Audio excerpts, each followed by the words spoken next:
make that in your calendar. And I want to welcome Patricia Shoup to the show, and we have WillPWilson here. I'm not sure if I can show Will very well, but there he is on the other side. There you are, Will. And let's welcome Patricia into the show here. Welcome, everyone. Appreciate your watching and listening and so on. Yeah. We've got a special guest today that it's a commonality of problem that's been going on for and so many innocent people. That's why we have such a huge prison population. We'll be talking about that in a little bit. And if you would like to introduce the guest. I sure will. I'll just say that we have here on the line, we should have Stu Webb and Roland Hinkson, father of David Hinkson, and we're going to learn a little bit about judicial corruption today, maybe a whole lot about that. So I'll put you on hold, Pat. Okay. And I'm welcoming in Stu Webb and Roland Hinkson to the show here, Call for Investigation for Tuesday, December 10th here in snowy Seattle. Hopefully it's supposed to snow tonight anyway. This is filming on the 9th. So go ahead, Stu, are you there? Yes, I am, and I want to thank you, as usual, Don, for having me on. And with that said, I think the story that needs to be told today is our co-guest here, Roland Hinkson. He's the father of Dave Hinkson, and I'm quite aware of Dave. He's been a friend a number of years. And I want to add, before we let Roland run with it, I want to add a few things. That Dave Hinkson was set up for life, 40 years to life in prison illegally, set up by Idaho federal judge and an attorney, U.S. attorney. He was set up by former FBI agent Ted Gunderson, along with Anthony Hilder, Mossad Anthony Hilder, along with an Annette, whatever her last name was, and you can bring that up. Evelyn. Yeah. And set up by her, where she wanted to steal his Water Oz business, wateroz.com, colloidal minerals, and she was promised that, basically, by the Gunderson crowd. I'm aware that one of the reasons that Gunderson set him up was that Dave had come on a radio show with Ted Gunderson when Gunderson was infiltrating the radio network back in the 90s, and he was operating out of Clint Murchison, who was the crossover for the FBI and CIA, the dirty element of, and Division Number 5. And he was operating out of Clint Murchison's home at the time that he was doing his radio shows, infiltrating patriots in Dallas. He was assigned to liquidate the estate of Clint Murchison, and Clint Murchison's father was where they had the big party at the house after they killed Kennedy, and the night before killing him, and then coming back. And you've had Professor Jim Fetzer on regarding that. Oh, yeah, we're going to have him again next week a little bit, so yeah, that'll be great. Okay. And so, anyway, Roland's son, Dave, was set up by these cats and gators. There were other players, and he's going to talk about those. But I wanted to bring that out because I think it's important, because so many people think that Anthony Hilder's a great guy. He puts up videos. He's an infiltrator. Gunderson was an infiltrator, and others. I even testified in Dave's trial where the judge refused to allow myself, witness, or any of the other witnesses' testimony to be heard by the jurors. The most bizarre judicial corruption in one case that I've ever seen. And, I was a political prisoner myself, and the case was dismissed with prejudice, after holding me for 10 and a half months to silence me. But what had happened to David is bizarre. And I might add that Roland has a book, and in his book he has an affidavit. It's called Cesspool of Corruption, a cesspool of judicial corruption. And in there's an affidavit. And I'm not... Hi, welcome to AllDayLive. And this is very important for me to want to hear as much as I think maybe a lot of us should hear. It's one of these things that we as a people maybe aren't hearing enough, or have not heard. Heard about what? Well, how about a cesspool of judicial corruption? It's the cover of a book behind me. This is the WillPWilson show. I'm WillPWilson. And I'm greatly honored tonight to have Roland Hinkson. That's Hinkson. Am I right, Roland? And Stu Webb. Yeah, and I think I have your names down correctly here. And I think I spelled them right, too. So if I made mistakes, I'll let the audience figure that one out. It's really an honor to hear you tonight.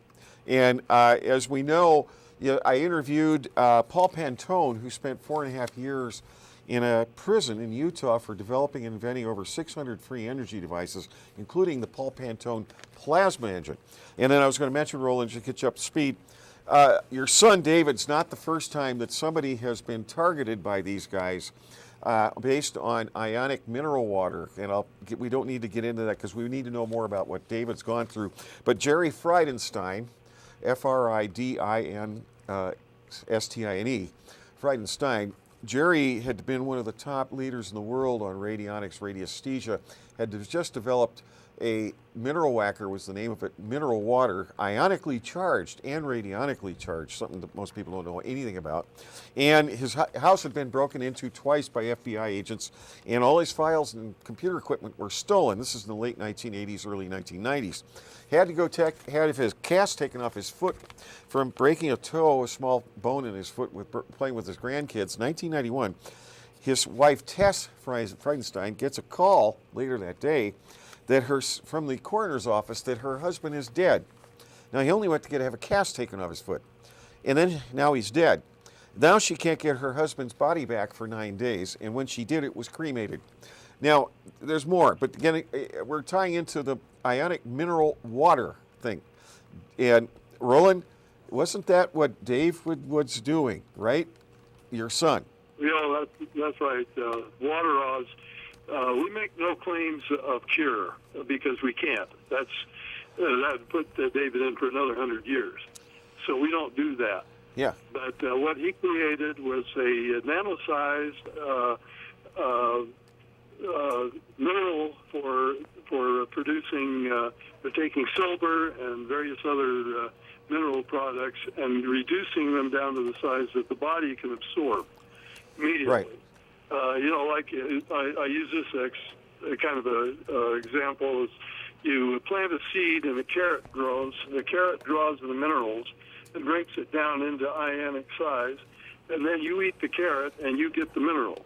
Right. But if you try to just go and take minerals like silver or something and drink it, yep, you'll do more harm than good. And as a matter of fact, copper, for example, would probably kill you. At least that's what I've been informed. So you wouldn't do that. And David came up with a solution, a formula that he built his company on, and that is that it is a formula that will break it down. You take it, and immediately your body reacts to it. So, for example, now it's been almost 10 years. I guess it's probably 9 years ago that I got the flu, and I haven't been sick since. Right. But the reason why I got the flu then was because I was at David's trial initially, and for a whole month, and I didn't have access to any of the minerals that I normally take. And so I went up to the factory, and they loaded me up on David's product, and a day or so later, I was cured.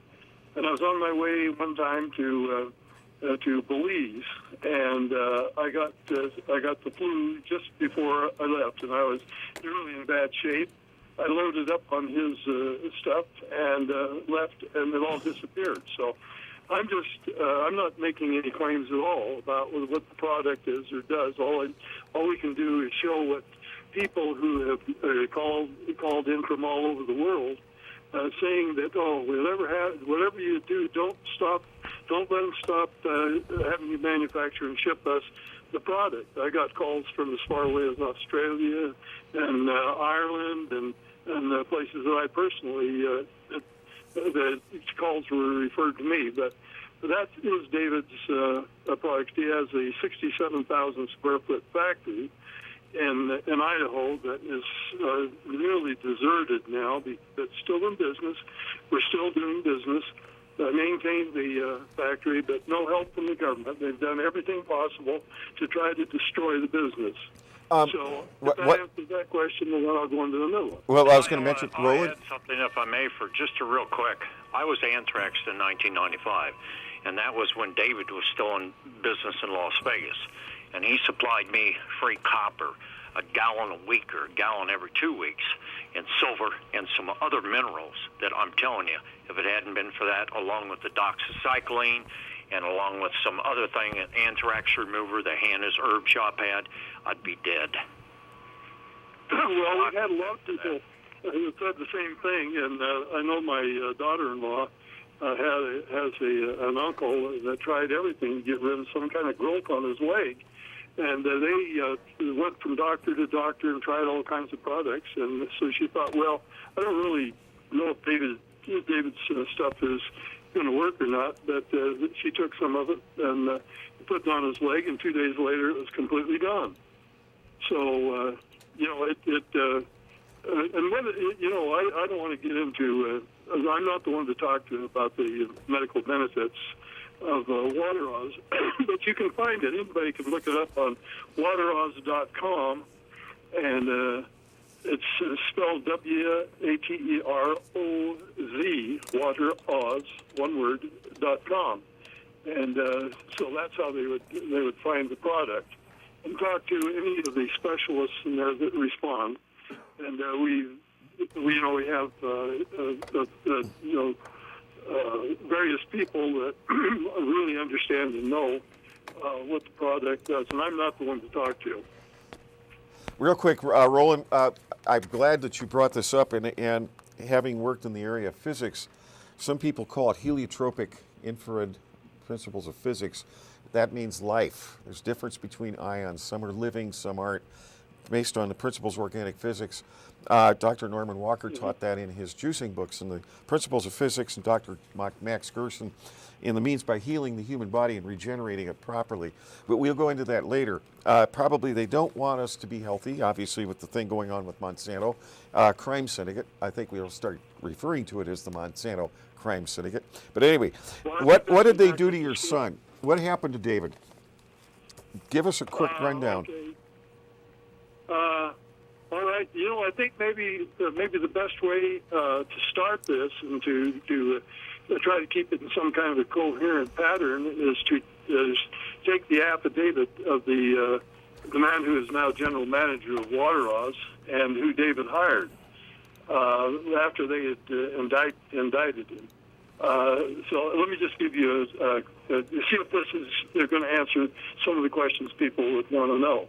He said, I was employed by the U.S. Air Force as a special agent in criminal investigations stationed in California with top secret security clearance. And my division was responsible for the security of President Ronald Reagan when he visited the California White House. Okay. In June of 2002, I had a job as a deputy in the Idaho County Sheriff's Office. In November of 2002, I learned that Mr. Hinkson had been arrested and released on his own recognizance. And then Miss Raff, R-A-F-F, was an unreliable source of information that they used.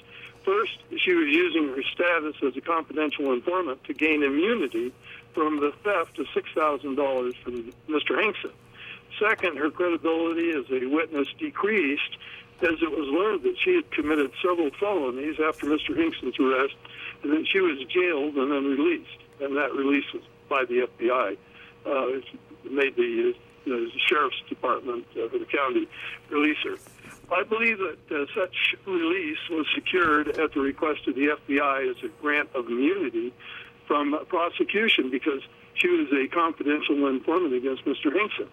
Raff's lack of veracity to her claim that her brothers in Mexico had been hired by Mr. Hinkson as a hitman to kill federal officials in the USA.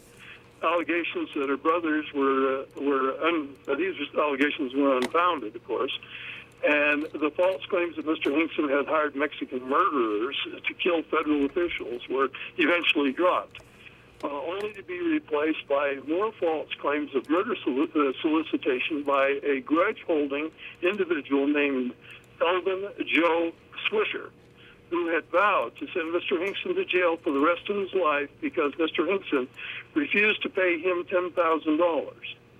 Remember, this is all the affidavit, current testimony of Mr. Towerton. In April of 2003, as he was awaiting trial in jail, Mr. Hinkson called me, and because of my background in investigations, asked me to consult with his attorney, Brett Groom. He was at that time lived in Cottonwood, same as Mr. Swisher did. In early July 2003, while at the law office of Attorney Groom, a Mr. Richard Ballon was also present. Over a period of several months in conversations, Mr. Hinkson shared with me his concern that Ballon was trying to extort him into signing over half of his business. And I could go on and on about that because I was, right up there at the time. Well, a lot of this was going on. Seeing Mr. Ballon at Attorney Groom's office caused me to be wary about the situation and to pay close attention to the entire situation. I could see and hear Mr. Swisher from my position in Attorney Groom's inner office, and Mr. Swisher appeared to be in his 60s and in poor health as he was using both a walker and oxygen bottles. Swisher appeared agitated as he was saying that he wanted Mr. Hinkson to purchase an atomic absorption mineral testing machine from him for $10,000. Swisher stated, if I don't get $10,000 for this machine, I will go to Boise and make sure David Hinkson spends the rest of his life in jail. Now, I'm going to add just a quick statement at this point. Swisher told the groom that if he didn't get the money, he's going to get David prosecuted and go to jail. And the groom told me that if I would write him a check for $5,000, that he wouldn't do it. And I told the groom that this is nonsense. I said, there's no way that I've already given $97,000 that they beat me out of, and there's no way I was going to do that. And I told them that anybody who believes this nonsense stupidity that Swisher is putting out, they'd have to be absolutely stupid. But anyway, Swisher went on to say, and this is in the testimony that go back to that Mr. Towerton said, if I don't get paid the $10,000, he spends the rest of his life in jail. In August of 2003, I left my position with the Idaho County Sheriff's Office in order to accept a position as the general manager of Waterhouse, which he still is today. Swisher was able to gain entrance into Waterhouse Factory by making a claim that he had been designated by Mr. Hinkson to oversee certain liquid mineral making management. I was able to determine that Mr. Swisher was not designated by Mr. Hinkson to perform any work for the business, and at that point, I informed Mr. Swisher to leave the factory and not return. On December 4th of 2003, and how many years ago was that? Just 10 years ago. I was served with papers regarding a temporary restraining order allowing Mr. Ballon and his associates, including Mr. Swisher, to take control of Waterhouse, even though I was the general manager. I was told that I had to leave the building immediately and was not given an opportunity to look for the court order or monthly documents served, nor was I allowed to contact the lawyer before leaving. After a week and legal work by a new attorney from Mr. Hinkson, I was able to return, and that was Wes Hoyt. I was able to return to the Waterhouse factory and resume my position as general manager. Swisher filed a claim seeking some of Mr. Hinkson's property, including, this is almost through here, including 20 acres of land and heavy equipment, as well as other items owned by Mr. Hinkson. The suit and claims by Mr. Ballon and Mr. Swisher were dismissed. Although through a thorough investigation, I determined that nothing was owned or owed by Mr. Hinkson to Mr. Swisher for either the AA machine, which was obsolete and not in proper equipment needed for the Waterhouse business, and there was nothing owed to Mr. Swisher. Swisher, who had testified in favor of Mr. Hinkson on several occasions previously in July of 2003, was given the opportunity by the FBI to fulfill his threat to send Mr. Hinkson to prison for the rest of his life by testifying falsely in Mr. Hinkson's 2005 trial, claiming that he had been solicited to murder federal officials. Based on my observation of Mr. Swisher's health, which upon information I believe was compromised by a heart attack he had suffered in June 2002, he was not a person who could be considered as a killer in a murder for a hire plot because he was physically incapable of doing so. Now, if there's anything on there that you want me to expand on, what's the case you know, number, real quick? Case numbers they can look up if they want to track this down. I'm sure we have. I've got several media training people here learning to do media, and some people who are doing media. Professor Gizmo, I got here. Matthew Gordon, thank you for being here. Also founder of Old Toby. Excuse me. And I was thinking, your son David was set up, right, Roland? Oh, you bet. By the government, by the Justice Department of the United States of America. This is who's behind this. And, I can go in and we have over 200,000 documents. And I might add something to this, too. You know, he was also targeted by Ted Gunderson. And Annette, what was her last name? Haslam. That's not his real name. And she was a drug head from Las Vegas that I personally heard her and Ted Gunderson before I realized this guy was a total slime ball. And he had infiltrated me, trying to play the buddy-buddy game that he did with many whistleblowers and people in the Patriot community in the 1990s and 2000 time frame. And then he tried to set me up on a murder-for-hire scheme. And he actually, lied to the police, had a SWAT team hit me. They left after 5 hours interrogation. I mean, this guy was a total, a real slime ball up to his death of infiltrating the Patriot community and taking people's names and turning them over to the FBI, Division Number 5, of which he was working for, and targeting people and slandering people. Well, Gunderson, I found out that the things he had done was so off the charts. There were 50 attorney generals around the United States that tried to prosecute him, and the Justice Department would come in and say, look, you're trying to prosecute him. We got him over here under heavy investigation. Send us your files. Please do not touch him and interfere with our current investigation. And I found this out through Stephen Dinnerstein, a defense intelligence officer who had turned private investigator, had dug on this for me for free. When Gunderson was trying to target me over getting a killer off of charge in Las Vegas. Then he turns around and he sent a murder-for-hire scheme letter to the Attorney General of the United States saying that I was trying to do one on his associate named Tim White. Tim White is tied to that Fran, whatever her name is, that was targeting you, the FBI stooge. Francine Kelly. Yes, Max, that was her name, Francine Kelly. And all of a sudden, this year, she pops up on my radar scope, or pops up, trying to harass me, saying, if you don't call me, blah, blah, blah, I'm going to out you, blah, blah, blah. Well, who are you? She even sent a letter, it's up on the internet, to the Independence Police Department where I live in Independence, Missouri, trying to go in a backdoor game on me. Well, of course, I have her threats and so forth.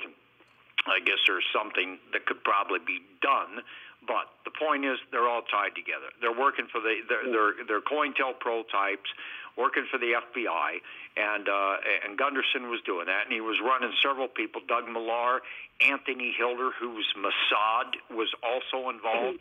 Now, I testified in David's trial, and it was the most bizarre thing I ever saw. The judge ordered the jurors out of the room, would not allow any juror to ever hear any of David's witnesses to prove his innocence.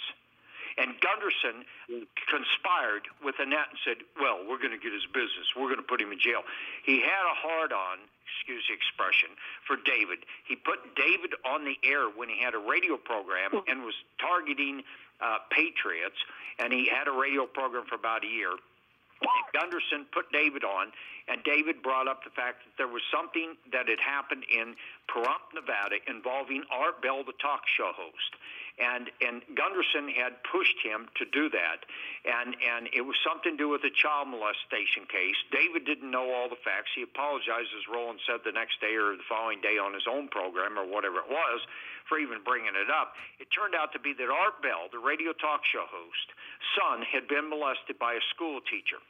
And Gunderson was pissed off at Art Bell because Art Bell wouldn't put him on the air. He told me that personally. He said that to me. And he says, I want that Art Bell because he didn't put me on the air. Well, Gunderson apparently continued calling Art Bell a child molester on his own radio program, and Art Bell sued him and won in court an undisclosed settlement. I asked Gunderson, how much did your insurance company, and who was they had to pay? Oh, it was AIG. It was a carryover from the time I was in the FBI, and they had to pay him $1.2 million. For slander and defamation of character. So this was Gunderson. Yep. And Gunderson tried to set him up, along with Hazlitt, to steal Water Oz as well. I believe they were all co-conspiring together with Schweischer, and they all had their different stories. Murder for hire schemes. Murder for hire schemes was their famous game.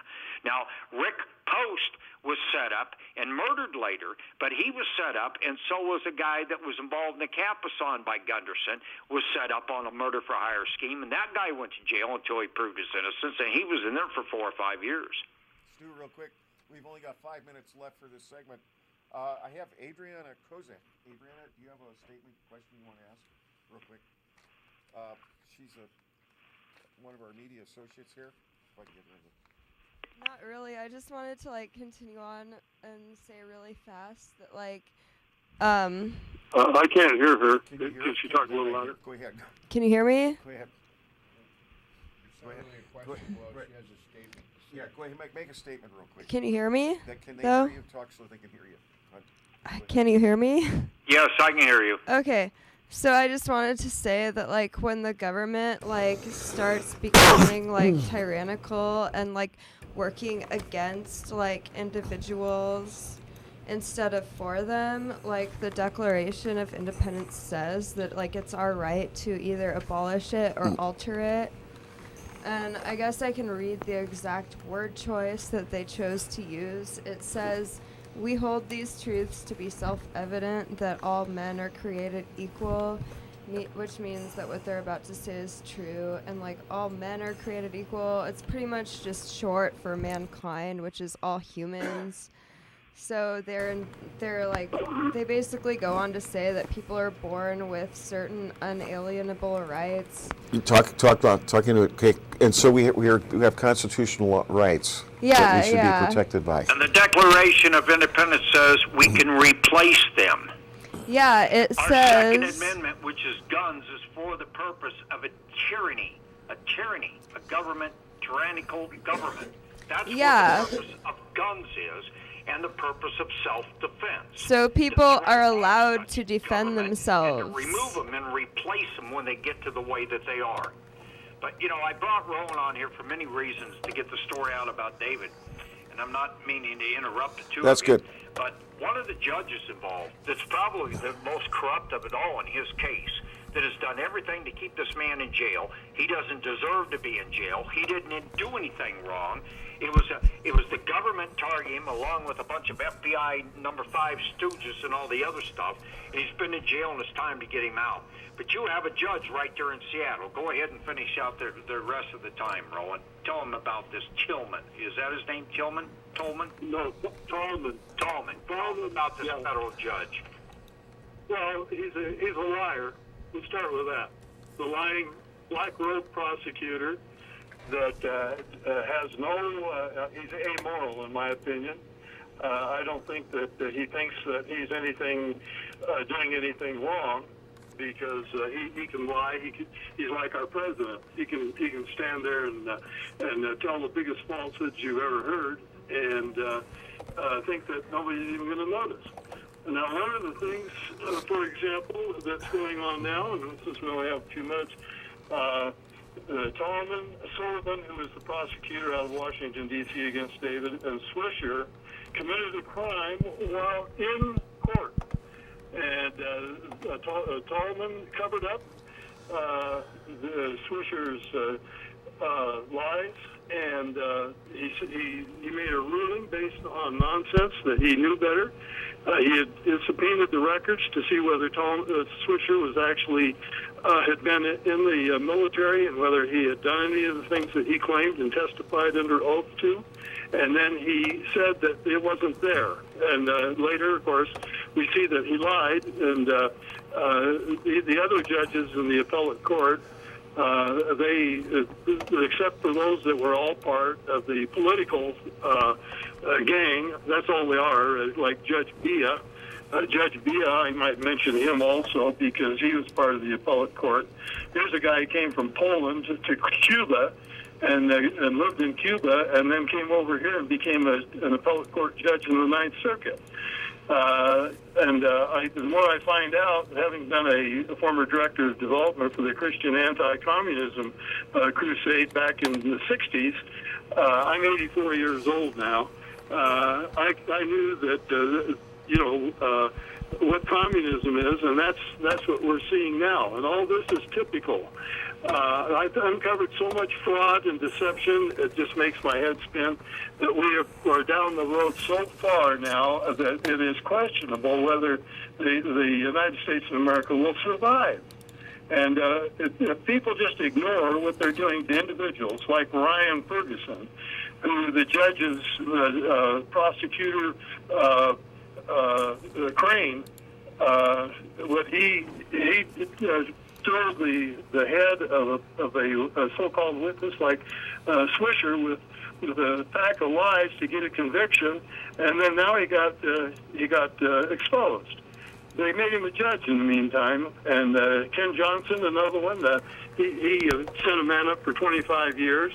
These people, and now, of course, they gave him, this man spent 25 years in prison, and they slapped Judge Johnson on the wrist, gave him 10 days in jail and 500 hours of community service.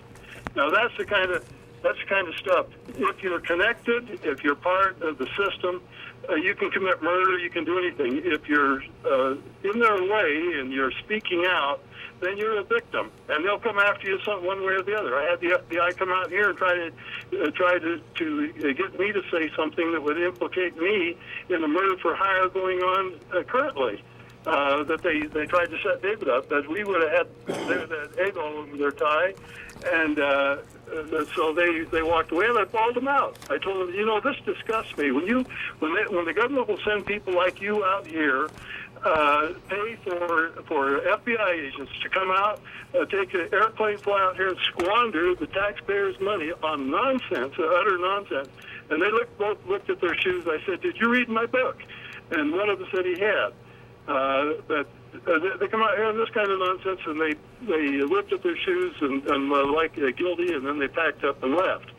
Well, they haven't stopped because we're getting too close to the exposure here on David. So now David is currently in the lockup. He spent 4 years in solitary confinement, 2 of those years in solitary confinement, before they charged him with anything. Constitution doesn't allow it, but who cares about the stupid Constitution? That's just a piece of paper, as George Bush once said. So what are we talking about here? They can do anything they want. You go to court, but we have to go through the system. And ultimately, I'm telling you folks, there's only one thing. If you do not get involved in trying to learn what is going on in the nation that you love, that I love, and our government is corrupt totally, but the country and our people are still, we're all Americans, and we want to fight to stand up for truth and justice. And so we're going to do everything in our power to fight for this country. I'm old, but I don't want to leave this country to my grandkids and great-grandkids that I have now to be what they're turning it into. I loved America. I love America. I dislike and dishonor the crooked government that is running this country today, and we've got to get rid of these people. Well, anyway, that's my thank you. for the day. We're greatly honored, Roland. We're at the end of this segment. Like I said, we're greatly honored. Stu, did you want to do another second half with Roland if we take this break? We're going to do the second half with Dr. Preston James. Okay. He's waiting, standing by with All right. the schedule. All right. Roland, thank you very much. Yes, we're greatly honored. Excellent program, and thank you for getting the word And it's out on freedavidhinkson.org, right? And Yes. yes, Judicial and I will report. And you can still get RolandHinksonFiles.com. okay. And he's got his free book. Okay. Download it, folks. Read the book. Read about Dave, and get involved in trying to free Dave Hinkson. Yeah. The man doesn't need to be and does not deserve to be in jail. No, I agree with you that. Thank you very much, Roland. We're greatly honored. We'll have you on again. We'll do some more disclosure. What do you think? Testimony. Okay, I look forward to I'll be it. happy to cooperate. Thank you. We're very honored. Okay, Thank you, Roland. Thank you. Thank you, Roland. bye now. And so I just want to throw all this stuff out there, and Wow. I'm going to let, from here on out, allow Roland to talk about this. And this is bizarre because Roland, I believe, has spent $4 million in defense for his son, trying to get his son released, who has been held in Supermax in Colorado and other places.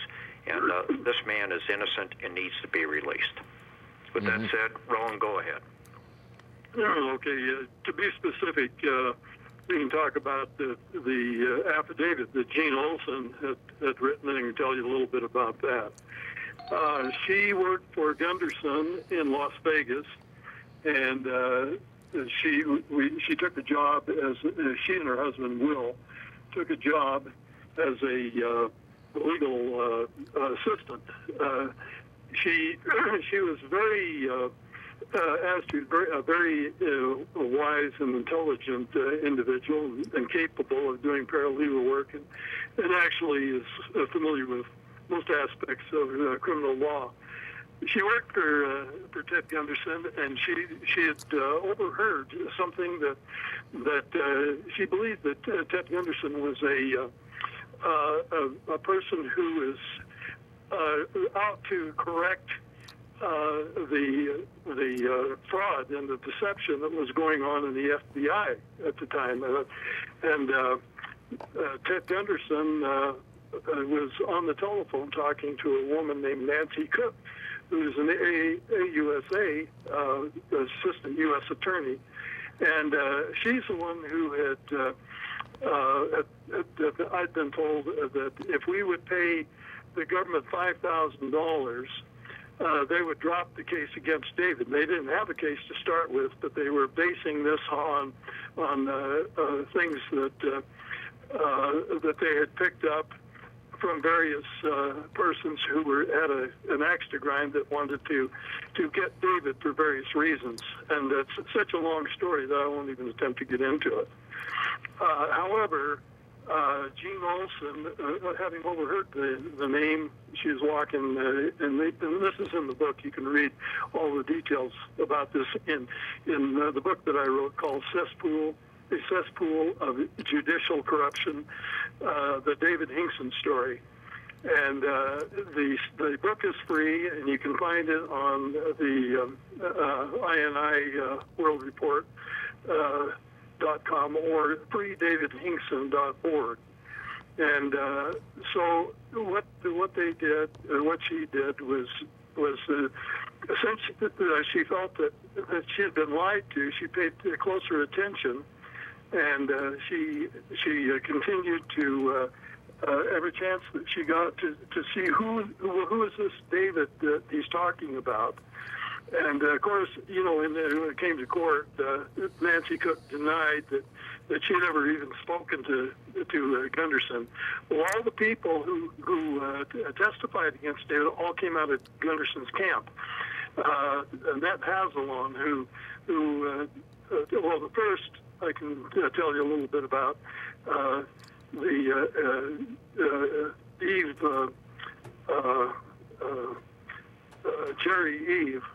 Jerry Gray, and had a twin sister, and her name was Eve, and she had a son who was being sought by the police in California, and his wife, Annette Hazelon, was being sought also for drug abuse, selling drugs, and so on.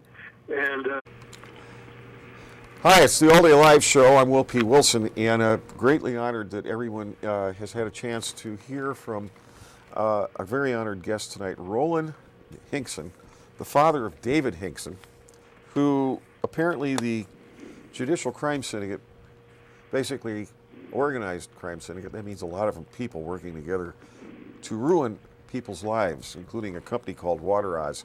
We're now greatly honored to have Dr. Preston James, Ph.D. from Veterans Today, along with Stu Webb. And Dr. James, it's Will Wilson. I'm greatly honored to have you here today.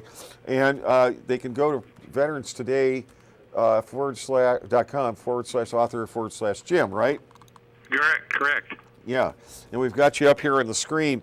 Go ahead, Stu. You've got some pretty important information that I think needs to get out there. Stu, go ahead. I think that I'm going to turn the mic over because I'm honored always to have my friend Dr. Preston James on with me, and the information that he brings to the table is just incredible. So, I mean, his masterpiece. Probably the best one ever written about the food chain of the New World Order is called 001, Kingpins, Cutouts, Aliens, and Hybrids. Quite a while back he did it, first part of the year, I believe. It was probably a masterpiece. But if anybody were to read his Space Wars 1, 2, 3, 4, 5, and so forth, and really tune into what he writes, it's incredible information. And what's kind of interesting is Preston and I go clear back to around 1990. Time frame 1991 together, but yeah, we never. I was given his name, he was given my name. We never really touched base until the first part of this year. So with that said, I'm always honored to have this man on because it's incredible the amount of people that he's come to know over the years, and many of the same people I've come to know. With that said, Preston, the mic's yours. We're greatly honored as well. Thanks. Yeah, I'm honored to be on the show, and especially to work with you, Stu. Yes, I knew of your work many years ago, and actually the first time I heard some of your stuff, I thought, this guy's got to be exaggerating. This stuff can't be true. You're talking about, had written things about Iran-Contra, the government's bringing in all these mass drugs. I thought, this can't be, this is impossible. Like, no government could get away with it. They'd be arrested by the FBI, and also, of course, over the years, I found out every single thing you said and more is all true. You were right about it all. But it just takes a long time. It's such a heavy load when you first hear it. Your whole worldview has to be completely restructured before you can fit it into your head. And I think the United States government is a RICO criminal organization, and the reason they get away with what they do is because people want to believe that government is God. It's a parent figure. The government has gotten into the schools for the last 100 years. They have worked very hard to control the children. The intelligence agencies are in the major city schools. They're ripping off millions out of the schools. They have 2 sets of books. They have high-powered psychotronic weapons installed, Wi-Fi, pulse beam, microwave, cameras in every room, and speakers. They've got voice and facial recognition software, and the NSA is processing all this, and they're engineering children to be good New World Order citizens. And it's really sad because in my local schools, they have every 500 feet or so, they have a pink triangle, and it's a safety zone. And they tell children in grade school, junior high, and high school, if you're confused about your sexual identity, stop here and wait, and a teacher will come and take you in for counseling. And then, of course, they have volunteers from the community, and they're counseling the kids that are known pedophiles, you know. And they have, in my school system, they're taking little girls in 12, 13 years old that are pregnant. They take them before a county judge. The judge signs the form. All they do is ask her, are you afraid of your parents? If you tell them, yes, I'm afraid, they sign a form. The school nurse takes them in for the abortion or gives them birth control pills or condoms or whatever, and their parents never find out about it. And if they do find out about it, they can't do anything about it. So it's a total social control program. And the average person on the street, for someone to come up and say that the government brings in drugs or the government killed Kennedy or the government did 9/11, they can't handle it. They don't want to hear it. It won't fit into their head. They're too busy working and earning a living. They're so tired from just working their tail off. They want to sit in front of the TV and hypnotize themselves with the TV. They want everything done for them. They want to hit the channel tuner and flip it automatically. They want to go through the fast food line. They want everything outside of work to be done for them because they're so darn tired they don't have any energy left. So it's a vicious circle of mind control. But in spite of all of that, it's breaking down thanks to the Internet. The Internet has revolutionized the flow of information. The alternative media is attracting people, and they're leaving the major mass media, the controlled major mass media, which is nothing but a U.S. government propaganda mouthpiece. People are catching on. I've talked to young people all the time, and they tell me when they go for news, if they have any interest, they go straight to the internet, and they have their own favorite news sites, things that appeal to them, and they have an instinctive grasp of truth that I don't even think we had at that age. And they're abandoning the mass media. The only thing that keeps the mass media going is ridiculous big pharma ads. You know, they have the news is there to upset people, and they sell ulcer medicine and everything afterwards, and they have you know, ridiculous medical ads. They, you know, start talking about all the side effects. Who in their right mind would ever take any of those pills with the side effects they mention? And then, of course, then they have the late night sex ads with half-naked girls dancing around. Call me on the phone and this and that. And maybe I'll come to your house. You know, all this ridiculous crap. And then collection agency, get out of collection debt thing. It's all scams. The whole mass media is, and then political advertisements. And if you cut that crap and fraud off, if there was no longer people that lied in these advertisements, the mass media would go under in one day. But it's coming anyway. And so there is going to be no more secrecy within a matter of a year or two. All the secrets are coming out. The NSA is toast. Everybody knows it. The whole world's turning against the United States because of the NSA abuses. You know, we're now the Nazi Germany of the world. The Russians are against us, Europe's against us, the Chinese are against us. The whole world's ganging up on us, and they're going to destroy us if we don't change. It's just a matter of time. So that's what I'm concerned about. I think it's time for people to wake up, take this government back, and boot these tyrants out, get them out of the country, and start taking our republic back. Now, Preston, a lot of people do not know that you're, you know, Will introduce you with a Ph.D., but you're a licensed psychologist. Well, I'm retired now. I retired my licenses. I was a licensed psychologist for many years and licensed marriage and family therapist. So. And you got involved years ago. Maybe for the edification of listeners, back them up and tell them how you got involved in all this as far as trying to get... Well, I had people coming to me from the intelligence agencies. It could have been my father was a colonel in military intelligence, so it could have had something to do with that. But I had people coming to me, and you know, I knew that they'd come want to pay me cash, and I always thought their name was too ordinary, like John Johnson or something. But they had family issues and stuff, and I would say, well, why aren't you going to your own agency? Because there's regulations. You can't go outside your agency. And they'd say, because I don't trust anybody. I'd say, well, what do you mean? You're working for the FBI and you don't trust them? Absolutely not.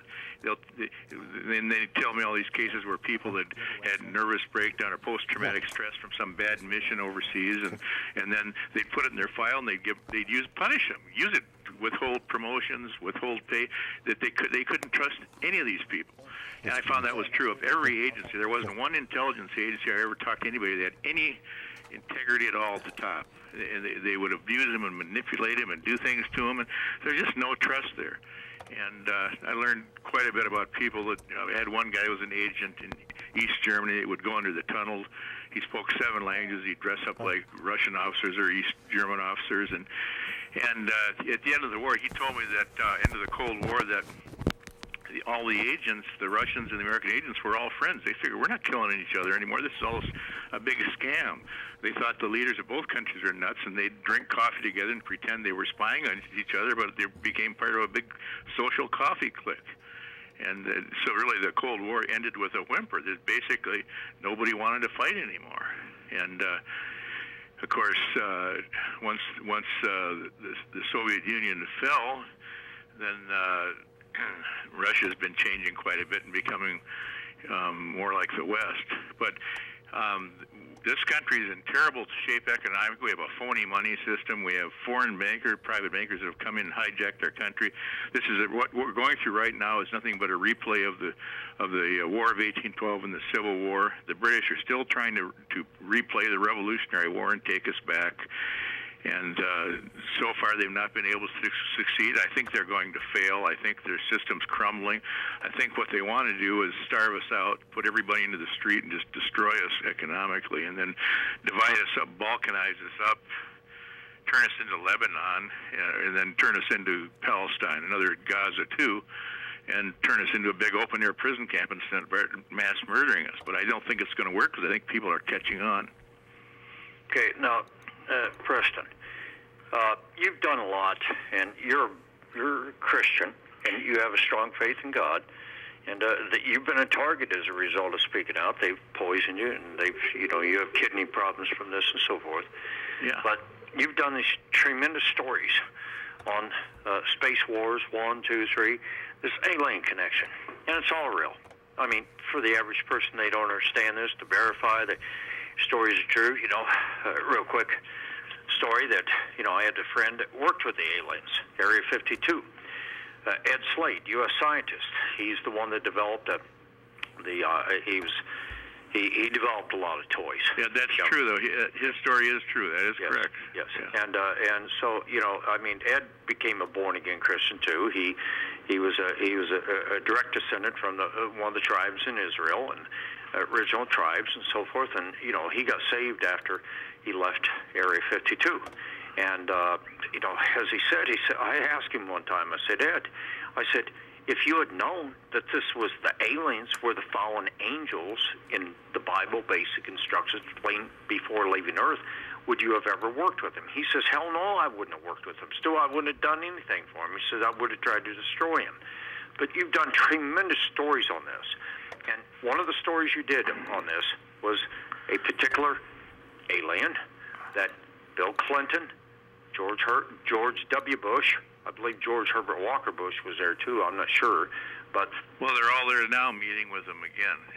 Are they? Mandela supposedly has been dead for a month on ice on a respirator, and they kept him there so they get all the leaders down there to meet with this Marduk fella. Marduk. Okay, explain that, because you had which one was it? See, this is you get into this esoteric stuff.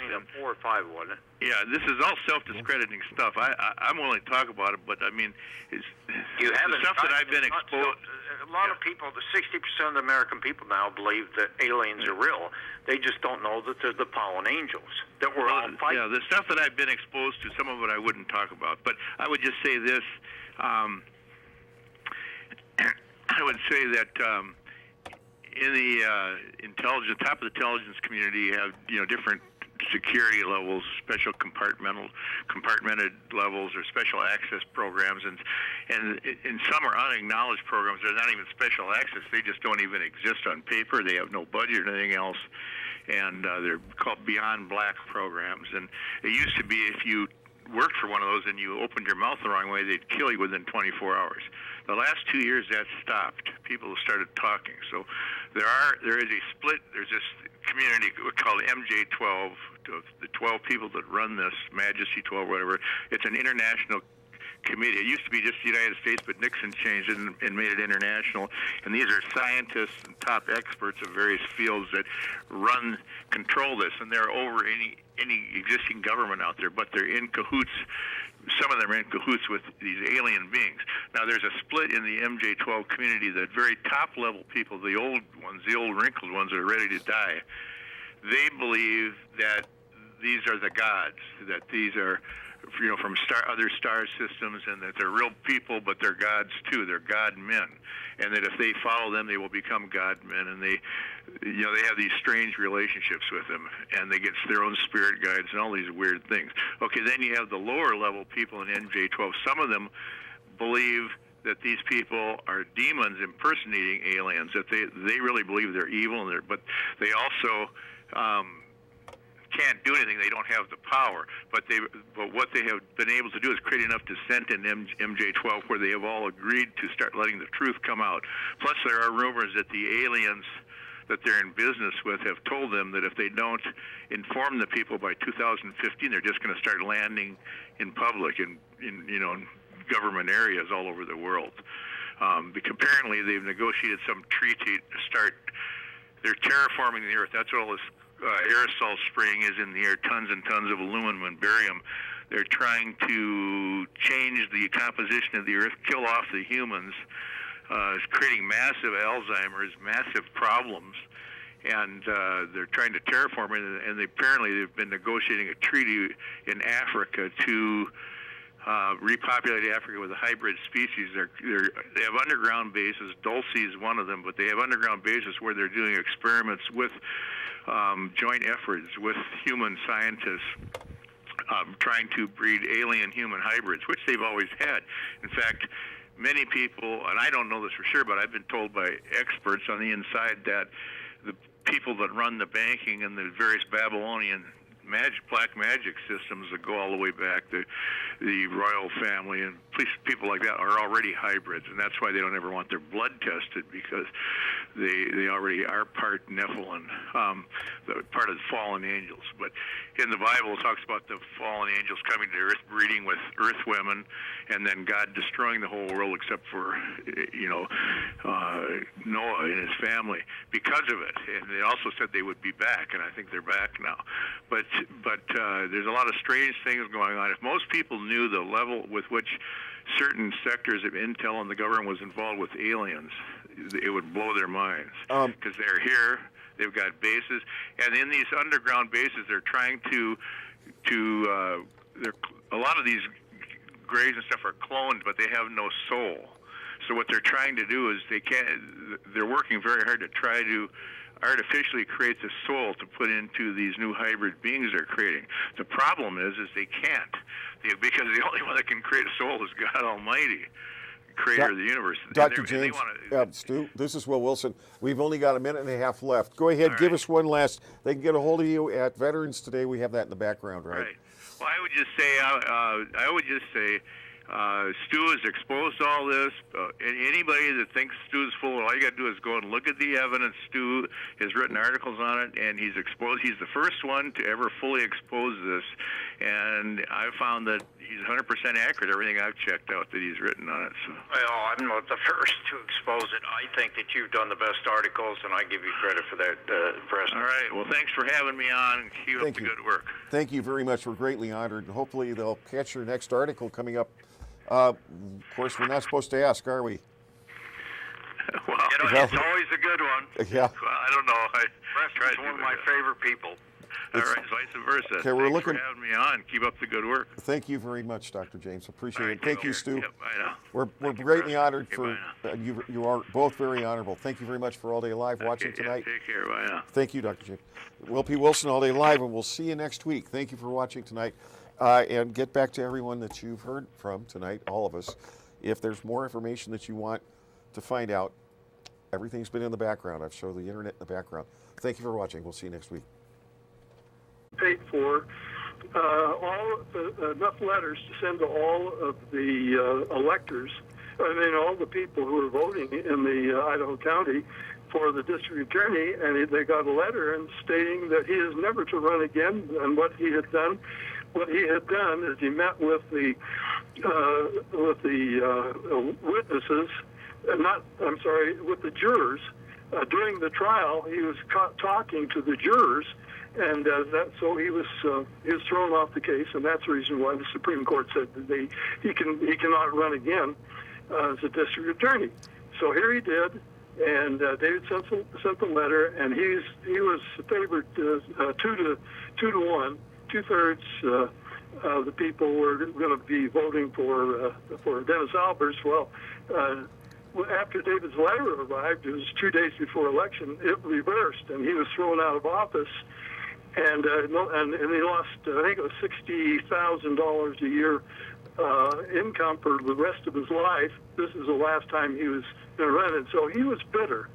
And then he said, "I'm going to get you," and so he contacted anybody that he could, and one of the things they accused David of doing was being a gun dealer. He had machine guns, and he had a warehouse full of ammunition, and that David was the head of 3 militias, and made up all kinds of cock and bull stories. David had a BB gun and a rifle, and he had a pistol.